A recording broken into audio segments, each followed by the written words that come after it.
Hello, everyone, and welcome back to the Higher Ed Happy Hour. My name is Robert Johns, COO of UNINCORPORATED, and today we're going to be talking about media buying. You know, as an agency, we're always looking for new ways to help our clients achieve their goals.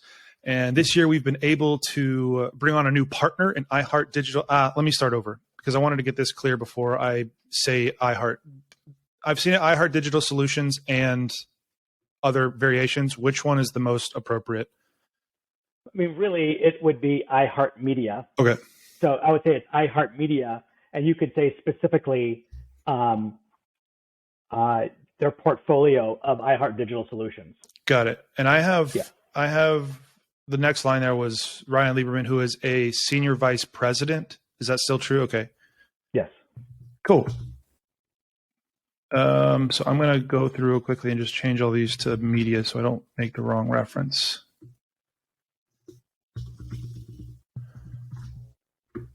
Okay. Well, that was a good practice. Cool. Hello, everyone, and welcome back to the Higher Ed Happy Hour. My name is Robert Johns. I'm the COO of UNINCORPORATED, and today we're going to talk about media buying. As an agency, we're always looking for new ways to help our clients achieve their goals, and this year we've been able to bring on a new partner in iHeart Media to help clients with their media buying efforts. And today we're joined by Ryan Lieberman, who is a senior vice president at iHeart, who's going to help us break everything down. So Ryan, welcome. Thank you. Happy to be here. Awesome. So to get us started, why don't you just tell us a little bit about who you are and what you do at iHeart?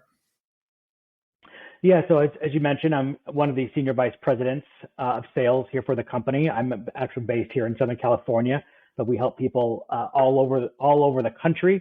And, you know, our teams, no matter where they're located, you know, are really right now helping clients specifically as it pertains to this call with our digital solutions that really not just help them as far as sales, but also, which you're going to hear a lot of today, really show attribution.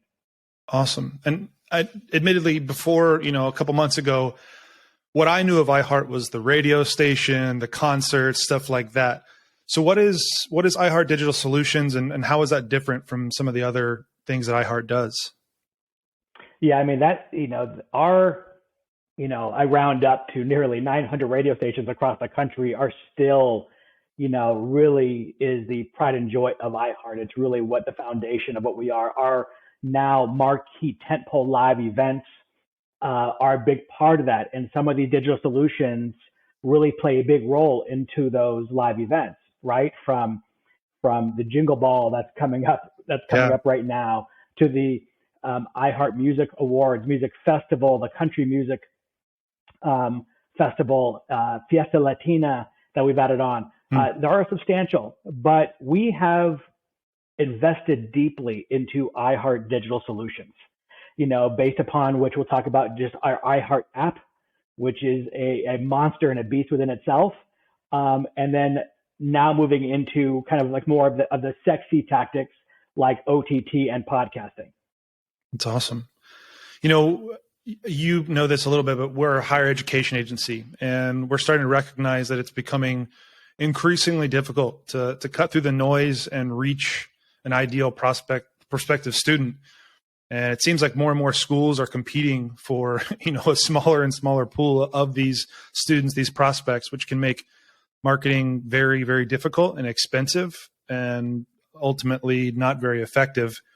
And unfortunately, we've found that there are many organizations who have a set it and forget it type strategy where they just create some ads, create their budget and say, you know, we'll hope for the best.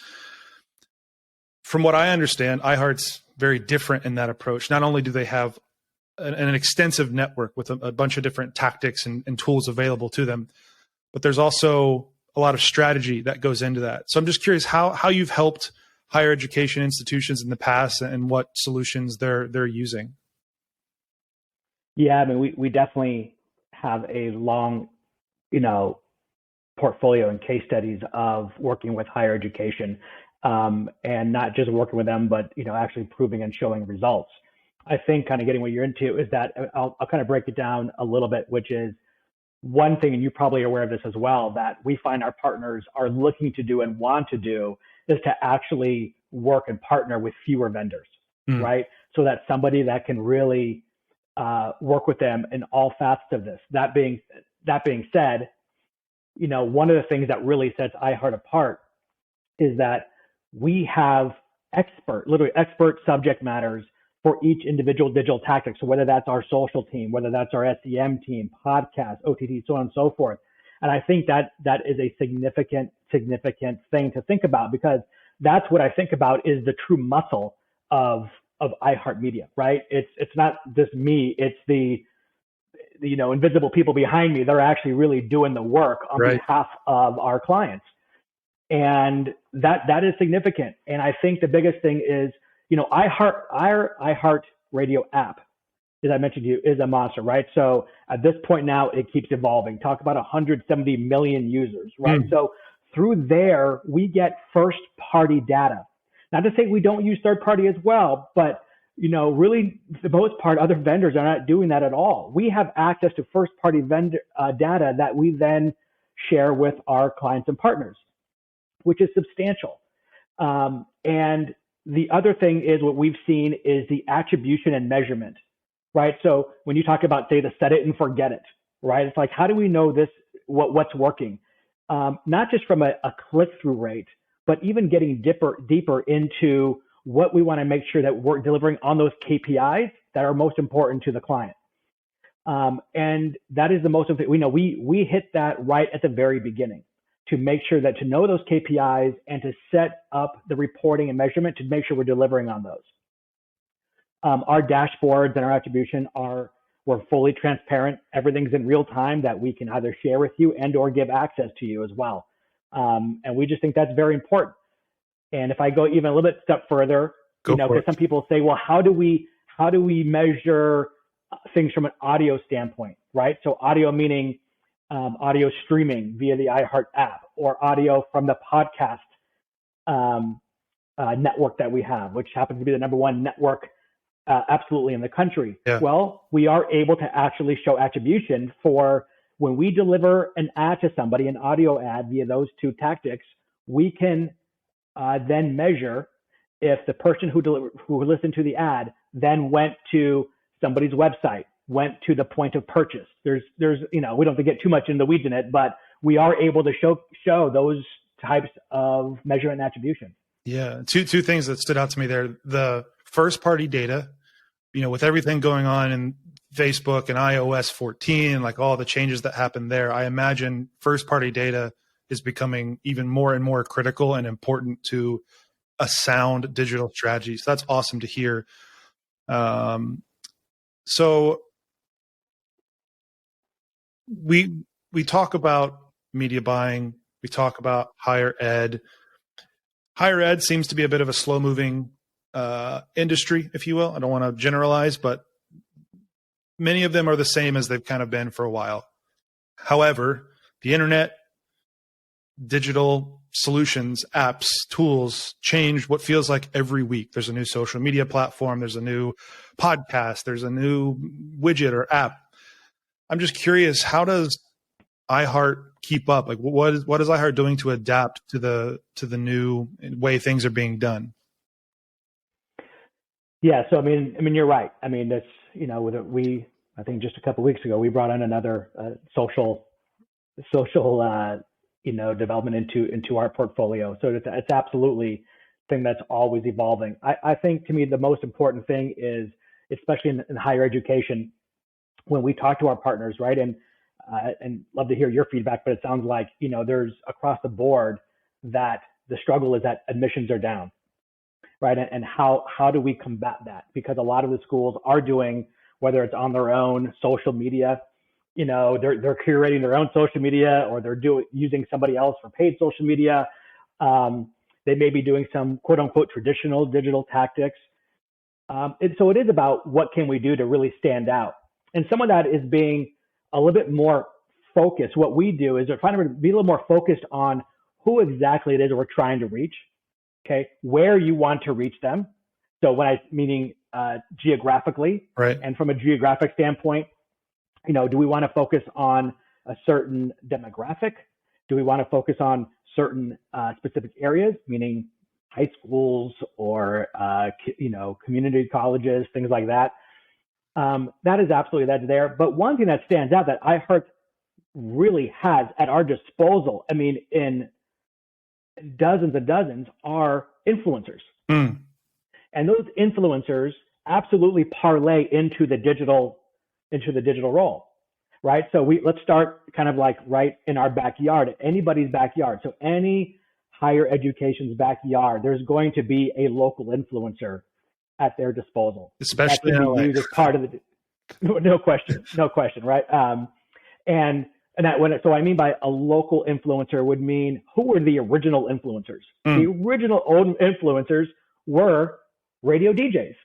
Interesting. And they have not gone away. They are still tried and true and trusted without a doubt. And there's absolutely research to support that. And they can actually, as part of being redundant here, but as part of a digital campaign, be part of that. Wow. Now, take it on a bigger level. If it's in higher education that, is a bigger level, well, yes, we have the ability to have the Will Ferrells of the world, right? The Ryan Seacrests of the world. We can go on and on as far as these very well-known players that could be part of a campaign if necessary as well. Wow. I never thought of it like that, like DJs as the original influencers. This might be... Makes sense though, right? It makes sense. It makes total sense. And I'm curious because I'm used to, growing up in the 90s. I might be dating myself a little bit here, but growing up in the 90s, radio was always in the car. You were always listening to the radio in the car. Now, many more people are maybe streaming Spotify or streaming the iHeart app or whatever. Do you find that people are listening to the radio on their phones now? Is that how things are going? Yeah, that's been the elevation of the iHeart app, and how are people listening to that app? So the app is being used in several ways. One, they're listening to their favorite radio station, their favorite personality, no matter where they are, they can get that. So that's one thing. The other thing is they want to maybe listen to their favorite artist. Yeah. That's one way. And or genre. We target people in all those ways. The one thing that the streaming audio, it is probably one of the most simplest of tactics that gets overlooked, yet is so important, right? It's different than a radio campaign. This is not just where, hey, we're going to deliver so many radio messages within a given week. This is, we're guaranteeing you so many impressions over this time period, right? Based upon a geography and a demographic. So if you wanted to hit, someone of a certain age, we can do it by several different ways. We just want to hit that demographic within a certain area, and we're going to hit them, and we don't care what they're listening to. So if they're listening to pop, if they're listening to sports radio, if they're listening to jazz, if they're listening to religious program or news talk, we're going to hit them. So we take away a lot of the guessing game as to what's my audience doing. Right. And then the other thing is too, we can also then target by genre, because we feel, which we do know, certain demographics listen to certain genres of music. So, and we have all the data to make sure that we're delivering on those points. And I'm sure it's, again, I don't know all the details. I'm sure it's the same for podcasts, because one of the things that I thought was most interesting in the case studies that we were looking at was that you can, recruit for a very specific program at a school. A school could say, we've got an MBA program, and you could, I'm going to guess, say, okay, we're going to target people who listen to these particular podcasts because we feel like that is the demographic who matches an MBA program at this school in, I don't know, let's say Ohio, which is pretty impressive and something I don't think historically we've been able to do. Wild. Yeah. So the podcast, very similar, a couple differences, but not really. So could do the exact same thing. We can definitely have genre targeting as well. So by genre, now we're talking about true crime, comedy, financial, entertainment, sports, on and on. So there's a genre there as well. Or we target by geography, and then we want to go after the right audience, right? So we can again do it by a demographic that we choose. We've also built out for both podcasting and for streaming what we call these psychographic audience cohorts. So a lot of big words there, but essentially we've kind of built, because we have so much data on our audiences, have been able to sort of build out audiences that we feel matches a particular partner or client. So somebody that may be the ages of, say, 18 and 34 that are into gaming and may also be into certain things that they stream, things they watch, where they shop. We've cultivated all that to create this audience cohort. That's another great way to go after people, both from podcasting and streaming. Yeah. And you might not know this off the top of your head, but one thing I was thinking about is colleges are trying to recruit what are essentially high school juniors and seniors. Have you found, or do you find that that age group, that demographic is engaged with the iHeart app and with iHeart, either radio or podcasts or concerts? I imagine Jingle Ball with that age group is a big thing. I'm just curious about, how iHeart approaches, that maybe age group. Absolutely. I mean, absolutely from a radio standpoint, of a genre standpoint, traditionally, which is kind of held true, a lot of our top 40 CHR, contemporary hit radio stations, definitely going to skew younger. Yeah. So, we definitely have those stations in most of our markets to hit on that from a radio standpoint. We have all the data from a streaming standpoint, right? So there's no guessing game. We're only going to deliver to this specific demographic. Right. So there's not going to be ways like, I don't want it going to the 35 plus year old. No problem. That's not going to happen. So I think that's the part that's important to know. I mean, we're only going to deliver based upon who the client wants us to deliver to. And I think that when we also talk about hitting these juniors and seniors, and I kind of go back to some of the more traditional tactics, but I think being able to have like our digital display tactics, of which we would say our location display tactics, where we would geofence high schools, right? That would be in the area that a school tells us to, and people who are within that imaginary fence, if you will, would be served an ad from that college university. And then we're tracking that, right? We're tracking, who received the ad and did they then click on that ad and come to the client site. So, it's not about one thing, right? It's typically creating the right mix of tactics to create the overall campaign. Yeah. And the next thing that I wanted to talk about was, and again, I don't want to give away any secrets or reveal identities that shouldn't be revealed. But I'm curious, what are some of the most interesting things you're seeing clients doing in the media buying space? We talked a lot about different approaches and strategies and tactics, but I'm curious if you have like a specific maybe example of something interesting that you've seen people doing in this space. The one thing that we're seeing that is having the most engagement is across the board is video. So whether that's video that's engaged, start from like different forms of pre-rolls into videos that are part of social media, and then going into OTT. So, I was going to say, can you just tell us what OTT means?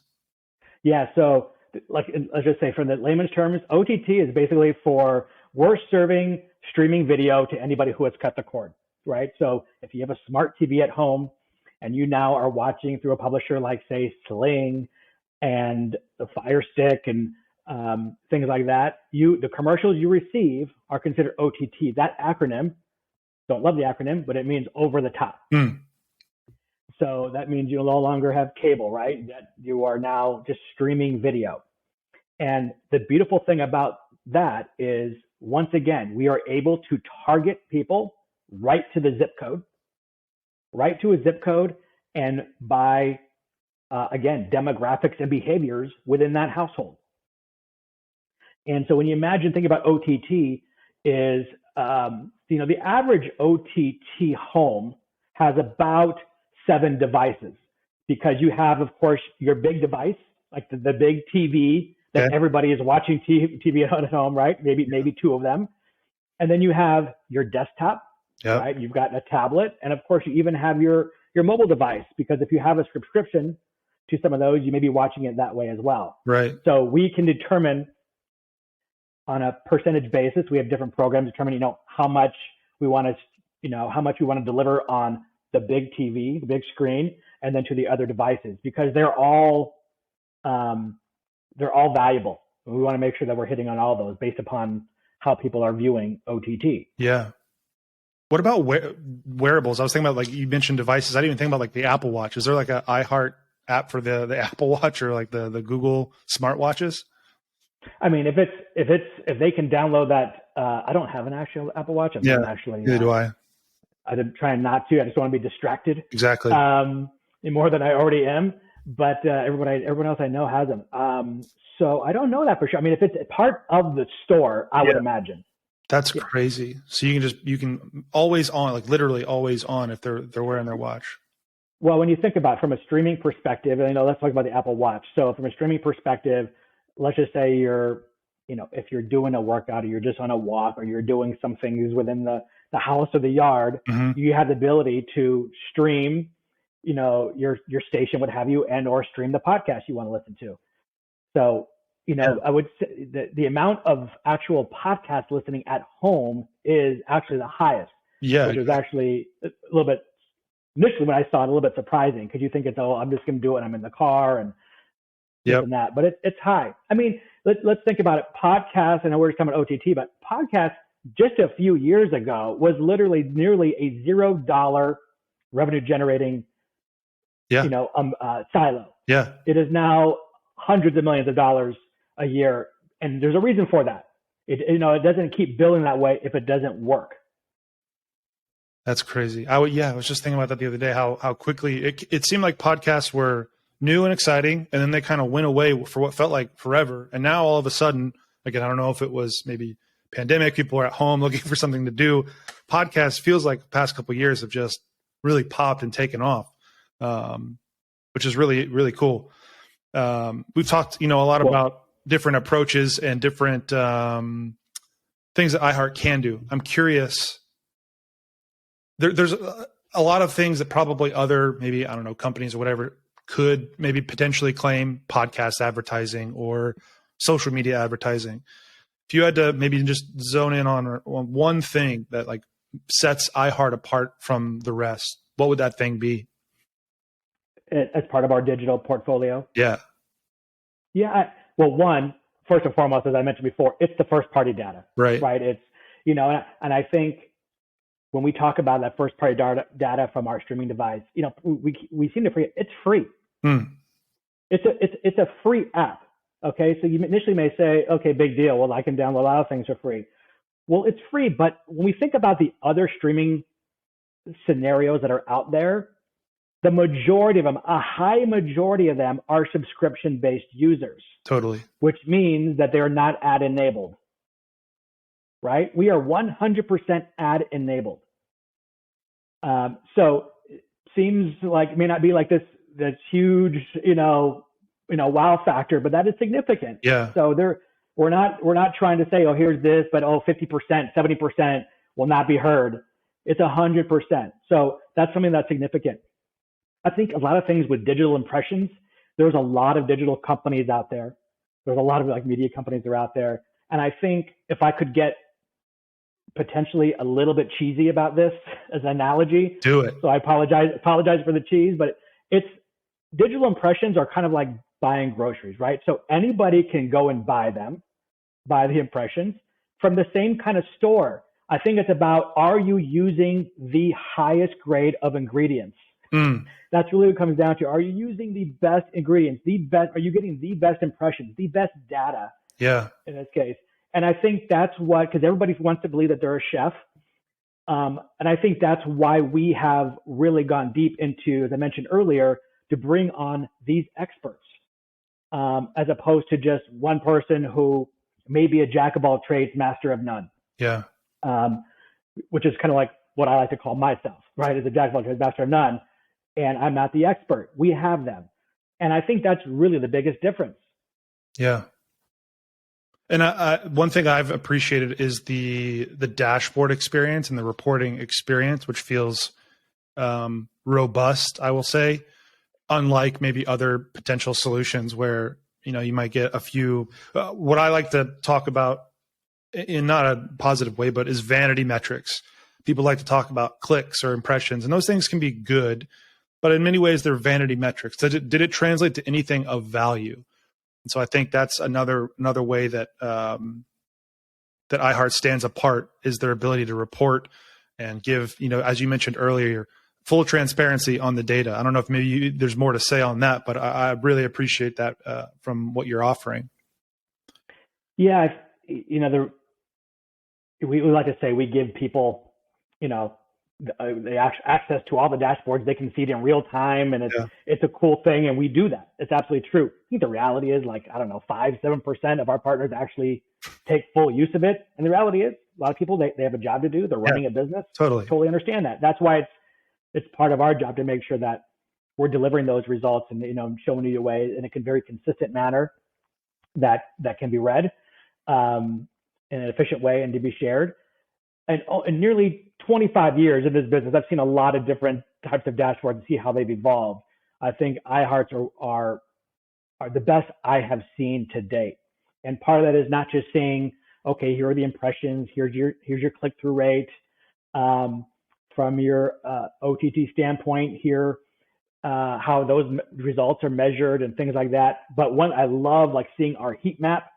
So if you are a college university within a certain area, this heat map, which you can zoom in, zoom out, you can see the exact areas where the impressions are being delivered and where the ads are being clicked on. Wow. So you want to see wow, okay, so if I'm in I can see these zip codes or cities that are really hot right now for me. And it's just something that, it's about taking the whole dashboard and taking that information in. And being able to use the data. That's the most important thing. Knowing the data is important, but if you can use that to optimize and to, change your strategy a little bit to improve things, that's where the real win is in my book. Yeah, I will say that, believe it or not, there may be times where there's a plan and there may be a tactic as part of a plan that may not be performing the way it should be. Right. We want to make sure that we're optimizing it and doing what we can. But if we look at that dashboard and we see something's not working, that we need to make an adjustment. That's what the dashboard, one of the greatest things that it's there for.